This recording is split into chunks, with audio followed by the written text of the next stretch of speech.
How to change WhatsApp ringtone on iPhone. Hello everyone, welcome back to our channel, and in this video I'm going to show you how you will be able to change WhatsApp ringtone on iPhone.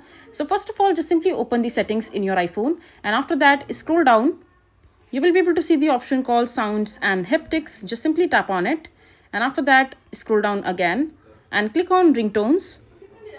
And over here you have so many different options of ringtone that you can select, but make sure that whenever you will change the ringtone, it will not only change the WhatsApp ringtone for you, but it will also change the ringtone all around your phone. So whenever you will receive a phone call, you will get the same ringtone that you will change for now.